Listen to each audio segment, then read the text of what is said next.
L'international ivoirien Emmanuel Eboué a connu une vertigineuse descente aux enfers. Le footballeur a été ruiné par un divorce difficile. Il perd toute sa fortune, maison, voiture et confie avoir même pensé au suicide.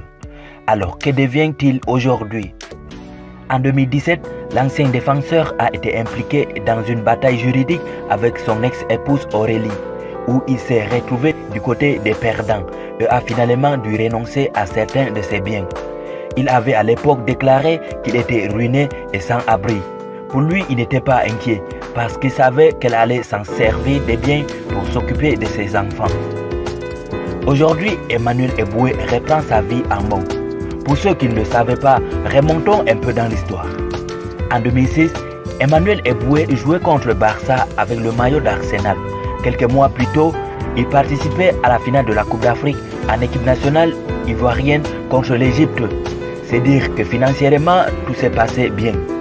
Il roulait en voiture de luxe et avait 2 grandes maisons en Angleterre où il s'est d'ailleurs marié avec une Anglaise, Aurélie Bertrand. Après un départ de Londres en 2011 et un passage de 4 ans à Galatasaray, la vie d'Emmanuel Eboué a complètement basculé. Il est suspendu pour un an suite à un conflit avec son ancien agent, ce qui l'empêche donc de jouer en Premier League en 2016. Un divorce viendra s'y ajouter. Il perd toute sa fortune, voiture et maison, sa famille. Sa femme est en partie avec leurs 3 enfants. Ne pouvant plus fuir les huissiers en Angleterre, Emmanuel Eboué revient à Côte d'Ivoire, sa terre natale. Émotionnellement, il est très blessé car il considérait Aurélie comme la maman qu'il n'a jamais connue. Alors aujourd'hui, Eboué a repris goût à la vie. Il s'est reconstruit petit à petit à Abidjan et occupe désormais le poste de recruteur à son ancien club Galatasaray. Il a usé d'une volonté et d'une force impressionnantes pour surmonter ses épreuves. Tout ceci lui a permis d'entamer une relation plus saine avec une certaine Stéphanie qui a beaucoup contribué à apaiser sa douleur. Les amoureux se sont mariés dans une ambiance intime à Abidjan. C'est une nouvelle étape dans la vie d'Emmanuel Eboué qui apprend à refaire confiance. D'après les informations selon lesquelles il vivrait dans une pauvreté extrême à la suite de son divorce, Emmanuel a démenti ces informations. Il dit ceci: après cette affaire de divorce, je suis retourné en Afrique.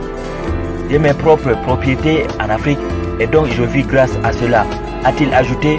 Quand j'entends les gens dire qu'Emmanuel Eboué a tout perdu, je rigole. J'ai des propriétés au Ghana, j'ai des propriétés dans mon pays d'origine, la Côte d'Ivoire. Je vis très confortablement et je remercie Dieu.